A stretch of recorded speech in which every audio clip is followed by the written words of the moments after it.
Hello दोस्तों, मेरा नाम विजय है एंड दोस्तों आज ना हमारे पास में ये वाला फोन है जिसकी रिंगटोन कुछ इस तरह से आती है।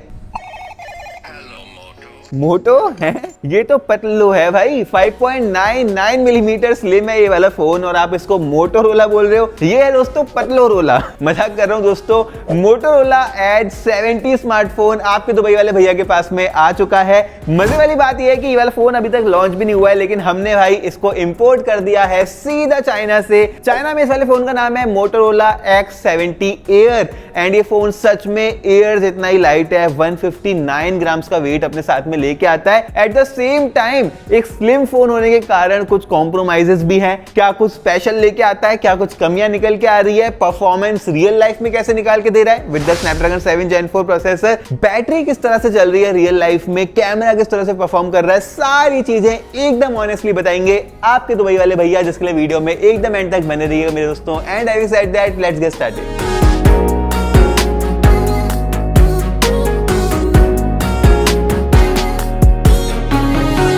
मेरे दोस्तों अगर आप चैनल के साथ में जुड़े तो आपको मालूम होगा कि विजय भाई सबसे पहले प्राइसिंग के बारे में बात करते हैं। अगर किसी के बजट में आता है तो वीडियो को एंड तक देखो, नहीं आता है तब भी एंड तक देखो, बिकॉज मजा बहुत आने वाला है इस वाली वीडियो में। प्राइस दोस्तों इस वाले फोन का चाइना में 2399 युआन रखा गया है, जो कि दुबई के कन्वर्ट होते हैं 1240 दिरहम, इंडिया के कन्वर्ट होते हैं लगभग 30,000 इंडियन रुपीज। इसके 256 GB storage and 12 GB RAM वाले वेरिएंट के लिए डब्बा दोस्तों हमारे पास में वो इस तरह का है X70 एयर का। हमने इसको पैंटोन लिली पैड कलर में बाय करा है, जो कि थोड़ा सा ग्रीन का लाइट शेड आप बोल सकते हो। बॉक्स में इस तरफ कुछ इसके स्टोरेज वगैरह भी लिख के रखे हुए हैं। जैसे ही बॉक्स को ओपन करते हैं हमें मिलते हैं ये चिकने चुपड़े से एक भैया, ये कोरिया वाले भैया हैं जैसे हम दुबई वाले भैया हैं। उसके बाद दोस्तों हमें अपना फोन मिलता है, जो कि भाई मैंने जैसे ही हाथ में उठाया ना मुझे बहुत तगड़ी अच्छी वाली फीलिंग आई। मैंने एज एंड एयर भी अभी रिव्यू करके रखे हुए हैं, जो सैमसंग के एज है भाई, उनसे ज्यादा बेटर फीलिंग आ रही है। आगे देखते हैं इसको। जैसे ही दोस्तों बॉक्स के और कंटेंट देखते हैं तो हमारे पास में ये चार्जर है। ये टाइप सी वाला चार्जर है जिसने मेरा दिल खुश कर दिया, वरना अदर जो चाइनीज मैन्युफैक्चरर्स होते हैं ना वो टाइप ए वाला चार्जर लेके आते हैं। एंड ये एक बहुत ही छोटी सी भी ब्रिक है, बहुत ही लाइट वेट है। 68 वॉट का मेरे दोस्तों ये वाला चार्जर है एंड जो फोन है वो भी इतनी ही फास्ट चार्जिंग को सपोर्ट करता है। इतने small form factor which is a good thing. Type C वाली केबल मिल जाती है। एक चीज मुझे आश्चर्य हुआ कि कवर कहां पे है।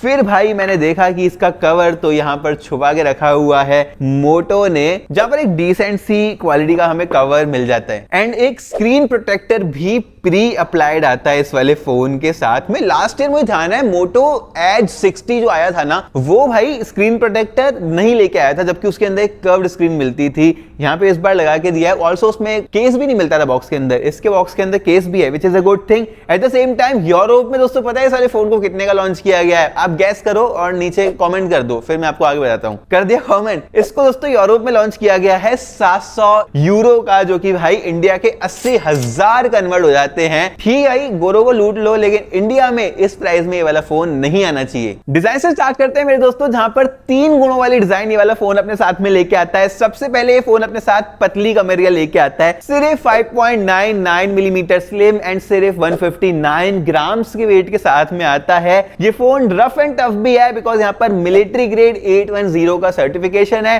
कॉर्निंग का gorilla glass 7i protection use करा हुआ है इसकी स्क्रीन को बचाने के लिए। एंड मेरी फेवरेट चीज है इसका एल्यूमिनियम एलॉय वाला फ्रेम, जो कि भाई एयरक्राफ्ट ग्रेड का एल्यूमिनियम यूज करके रखा हुआ है। बहुत ही एक सुपर प्रीमियम वाली फील आ जाती है। एंड ये ब्रश सा मटेरियल अपने साथ में लेके आता है, ना मैट है ना ग्लॉसी है, बहुत ही प्यारा लग रहा है। आप जब हाथ में पकड़ोगे ना तभी इस चीज को फील कर पाओगे। IP69 dust and water resistant भी है। 1.5 मीटर तक 30 मिनट्स तक ये वाला फोन पानी से प्रोटेक्टेड रहेगा। एंड तीसरा गुण इसका ये है कि ये सुंदर भी दिखता है। हमारे पास में इसका ये पैंटोन लिली पैड वाला कलर है, जो कि नायलॉन टेक्सचर्ड वाली फिनिश अपने साथ में लेके आता है। ये आवाज सुन पा रहे हो कि माइक कैंसिल कर दे रहा है? फीलिंग जो आती है भाई। उसके बाद पोर्ट्स की अगर बात करते हैं, नीचे की तरफ हमें डुअल सिम कार्ड स्लॉट मिल जाता है। मेमोरी कार्ड इसमें हम नहीं डाल सकते हैं, 2 सिम फिजिकल डाल सकते हैं चाइना वाले वर्जन में, बट इंडिया में जो H70 आएगा ना वो एक फिजिकल सिम एंड बाकी ई सिम अपने साथ में लेके आएगा। उसके पास में उसको USB टाइप C 2.0 वाला पोर्ट मिलता है हमें। ऑफ कोर्स एक मिड रेंज फोन है, एटलीस्ट चाइना एंड इंडिया में तो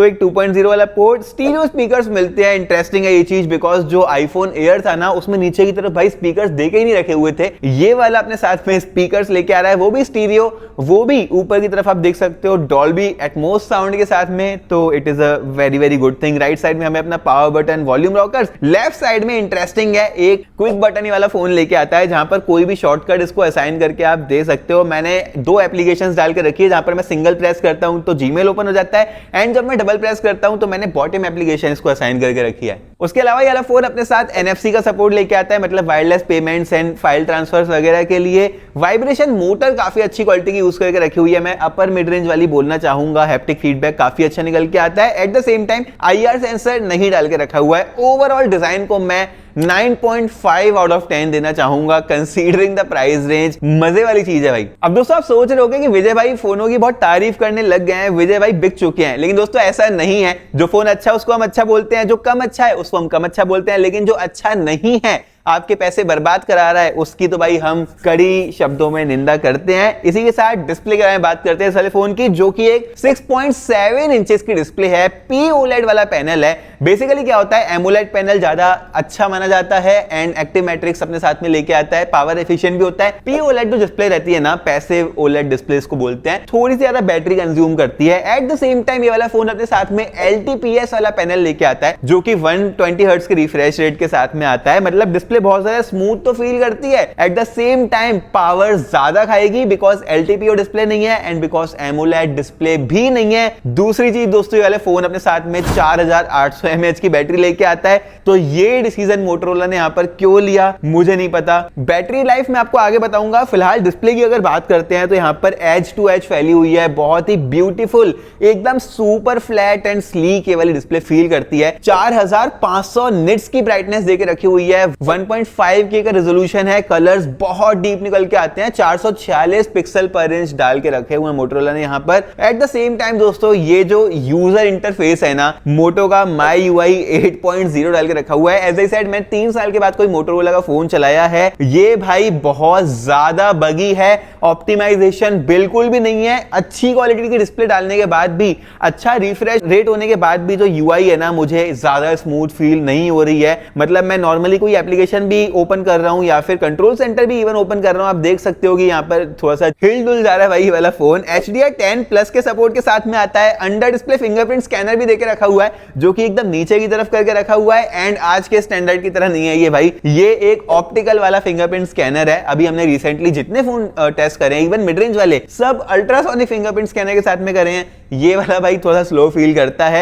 उसके अलावा PWM डिमिंग डाल के रखी हुई है, कितने हर्ट्ज की है वो नहीं मालूम, बट एंटी फ्लिकर वाला मोड सेटिंग्स के अंदर डिस्प्ले की आपको मिल जाएगा। डिस्प्ले 5 आउट ऑफ 10 रेट करना चाहूंगा। अब बात करते हैं मेरे दोस्तों परफॉर्मेंस के बारे में। एंड भाई अब मालूम पड़ गया हम ऑनेस्ट रिव्यूज देते हैं फोन को बाय करके, तो चैनल को कर लो मेरे भाई सब्सक्राइब, बिकॉज 2026 की दिवाली तक मेरे दोस्तों आपके सहयोग के साथ ही हम 2 लाख सब्सक्राइबर्स पूरे करना चाह रहे हैं। सब्सक्राइब कर लो, लाइक कर दो वीडियो को एंड सबसे ज्यादा इंपॉर्टेंट हाइप कर दो इस वाली वीडियो को। हाइप करोगे तो ये वाली वीडियो और ज्यादा लोगों तक पहुंचेगी। अब बात करते हैं परफॉर्मेंस के बारे में, जहां पर ये वाला फोन अपने साथ में Qualcomm का लेटेस्ट Snapdragon 7 Gen 4 प्रोसेसर लेके आता है, जो कि मिड रेंज प्रोसेसर्स का किंग है, आप मान सकते हो आज के टाइम पे।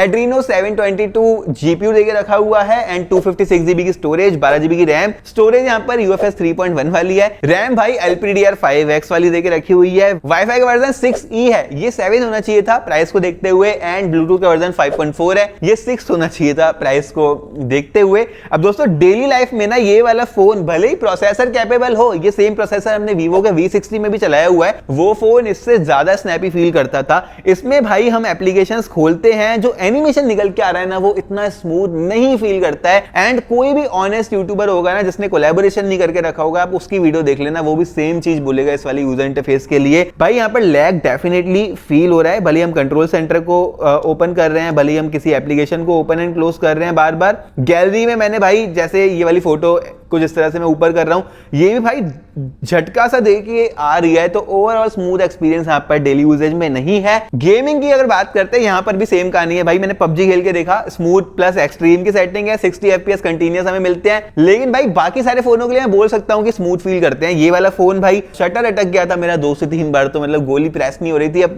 मैंने मतलब फिंगर टच कर दी, कहीं पर मिस टच हो गया, आई डोंट नो, बट 2 से 3 बार ये चीज जो है एक्सपीरियंस करी मैंने। फिर मैं उसको और ज्यादा डिटेल में टेस्ट टेस्ट करी इसकी परफॉर्मेंस को, जहां पर हमने 45 मिनट का अपना हैवी वाला बेंचमार्क टेस्ट रन करा। सबसे पहले हमने बैटरी को फुल चार्ज कर दिया 100% पे इसी के दिए गए चार्जर के साथ में। उसके बाद हमने लेटेस्ट वर्जन पे मेक श्योर करा कि ये अपग्रेडेड है, 25-30% के आसपास की ब्राइटनेस रखी, रीसेंट एप्लीकेशंस कर दी क्लोज एंड फोन को डाल दिया परफॉर्मेंस मोड में, जो कि बेसिकली सेटिंग्स के अंदर ना एक डेडिकेटेड मोड मिलता है यहाँ पर मैक्स सिस्टम इंजन करके, टर्बो मोड पे डाल दिया। Geekbench में दोस्तों इस वाले फोन ने जो स्कोर्स निकाल के दिए ना, उससे मैं सेटिस्फाइड हूं डेफिनेटली। 4000 के आसपास के स्कोर निकल के आते हैं। जैसे ये वाला फोन डिजाइन पे फोकस कर रहा है, परफॉर्मेंस फोकस फोन नहीं है बेसिकली, उस हिसाब से अच्छे स्कोर हैं। उसके बाद दोस्तों जीपीयू के स्कोर्स हैं 4500, अगेन परफॉर्मेंस फोकस नहीं है, इसको भी दोस्तों मान लिया कि काफी अच्छे स्कोर्स हैं। एंटूटू में 1.4 मिलियन, अगेन मैं सेटिस्फाइड हूं। 5% एंटूटू में बैटरी ड्रॉप हुई एंड टेम्परेचर अच्छी बात यह है कि 36 डिग्री पे था, मेंटेन था, मतलब जो वेपर चैम्बर यहाँ पर डाल के रखा हुआ है मोटोरोला ने वो अच्छे से काम कर रहा है। दोस्तों हमने एंटूटू में स्टोरेज के टेस्ट रन करे, यहाँ पर 2000 MB पर सेकंड की UFS 3.1 स्टोरेज के साथ में स्पीड निकल के आई है,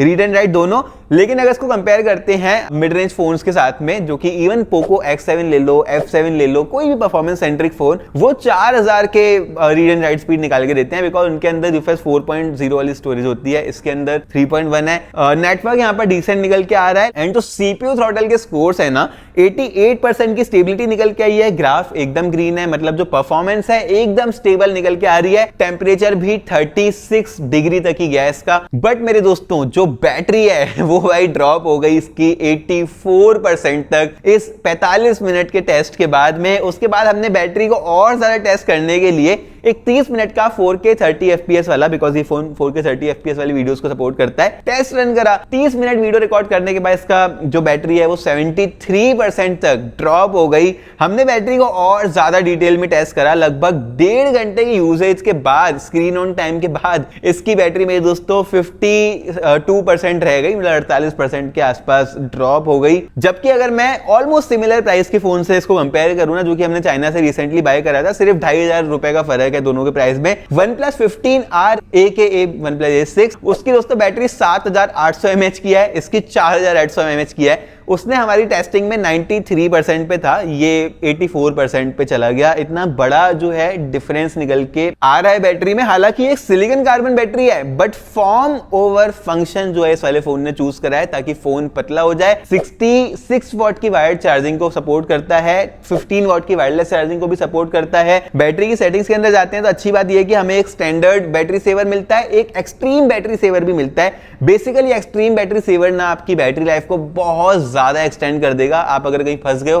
तो भाई कॉल वगैरह सिर्फ उठाना चाह रहे हो, इस वाले मोड को आप इनेबल कर सकते हो इस वाले फोन के साथ। अब मेरे दोस्तों बहुत ज्यादा चीजें मैंने इस वाले फोन के बारे में लिख के रखी थी, बिकॉज 3 साल के बाद मैं कोई मोटोरोला का फोन जो है रिव्यू कर रहा हूं, तो मैंने कहा डिटेल में टेस्ट करते हैं। सॉफ्टवेयर बहुत ज्यादा डिटेल में हमने शेयर करके रखा हुआ था, बट इसकी परफॉर्मेंस देखने के बाद मुझे थोड़ा सा इंटरेस्ट कम हो गया इस वाले फोन में। तो यहाँ पे सीधा मैं मुद्दे की बात पे आता हूं। मुद्दे की बात यह है कि कैमरा के स्पेसिफिकेशंस आप अपनी स्क्रीन के ऊपर देख सकते हो। 2 कैमरा पीछे लगे हुए हैं 50 मेगापिक्सल के, एक आगे लगा हुआ है वो भी 50 मेगापिक्सल का है, विच इज अ गुड थिंग। जो मेन सेंसर है ना इसका, वो सैमसंग का GN-J सेंसर है, f1.8 अपर्चर के साथ में आता है, OIS के सपोर्ट के साथ में आता है, लेकिन जुमला करके रखा है भाई, वो चीज मुझे पसंद नहीं आई। मतलब नॉर्मली क्या होता है, आईफोन एयर का एक ही कैमरा उसने एक ही दिखाया, एज के 2 कैमरे हैं सैमसंग के उसने 2 ही दिखाए, इसके भाई 2 ही कैमरे हैं इसने 3 दिखाए। तीसरा जो है ना वो लाइट सेंसर है। लाइट सेंसर आप नॉर्मल छेदे की तरह डाल सकते थे, आपने उसको कैमरे की तरह क्यों दिखाया है भाई, लोगों को दिखाने के लिए कि भाई ये 3 कैमरे वाला फोन है। अब कैमरे की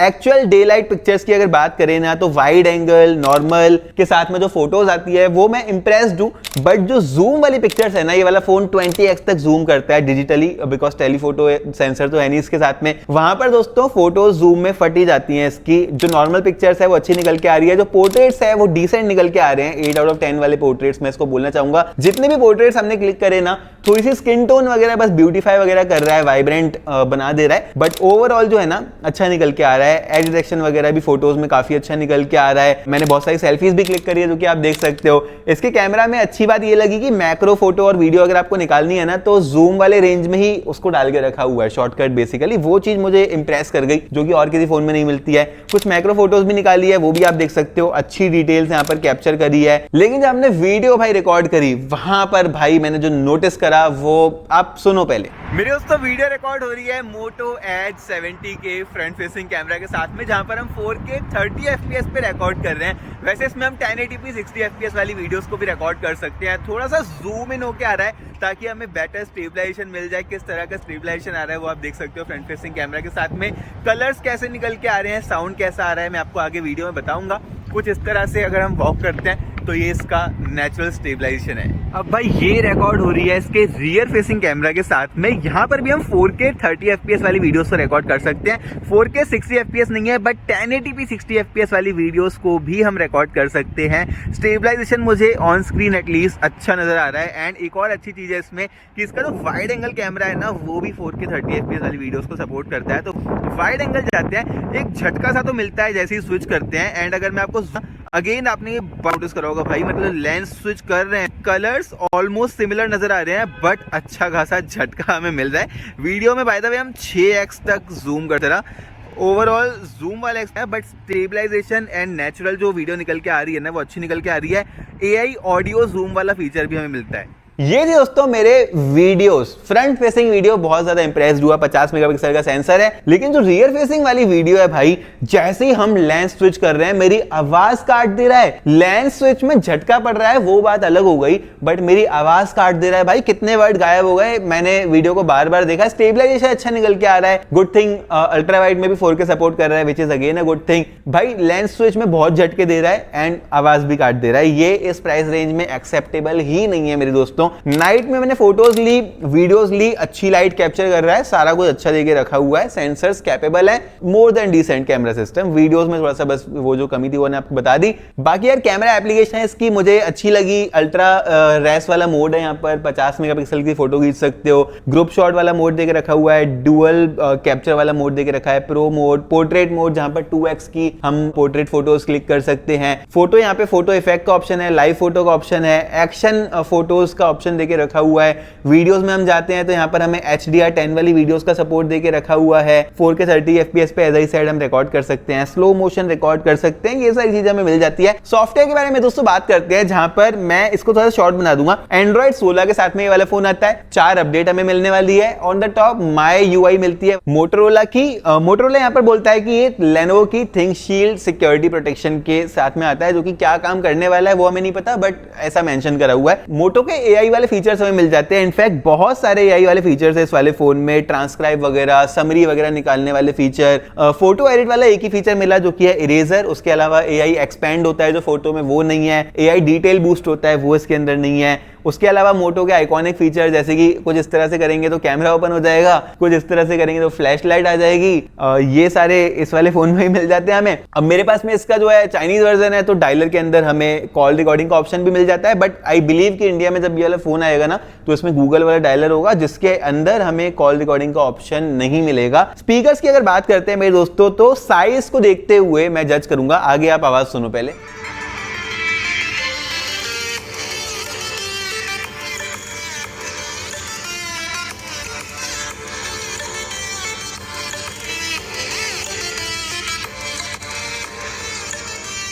ये तो मेरे दोस्तों स्पीकर, मैं बोलूंगा कि एक फ्लैट साउंड प्रोड्यूस कर रहा है, ऐसे ही किसी दबा के रखा हुआ है इसको, बट लाउड है, बेस भी अच्छा निकल के आ रहा है। साइज को कंसीडर करते हुए डिसेंट स्पीकर मैं बोलूंगा, डॉल्बी एटमॉस के साउंड के साथ में आ रहा है। आईफोन एयर के स्पीकर से बेटर है, एज के स्पीकर से मैच करती हुई साउंड यहाँ पर निकल के आ रही है। तो फिर भैया यहाँ पर हम विदाई लेते हैं आपसे। आप विदाई मत लेना, सब्सक्राइब करने से पहले विदाई मत लेना। सब्सक्राइब कर लो, वीडियो को लाइक कर दो, बहुत ज्यादा इंपॉर्टेंट है यार, हेल्प हो जाएगी। दिवाली तक 2 लाख सब्सक्राइबर पहुंचा दो, हाइप कर दो, वो सबसे ज्यादा इंपॉर्टेंट है। कमेंट कर दो, अपने दिल की बात खोल के कर लो, आपको रिप्लाई मिल जाएगा। वीडियो को शेयर कर दो उन लोगों के साथ में जो कि मोटोरोला का Edge 70 का वेट कर रहे हैं। इंस्टाग्राम पे हम इसी तरह का शॉर्ट कंटेंट बनाते रहते हैं, हालांकि शॉर्ट कंटेंट में हम बुराई नहीं करते हैं फोन की, तो वहां पर भी आप फॉलो कर सकते हो। और फिर मेरे दोस्तों मैं आपसे मिलता हूं अपनी अगली वीडियो में।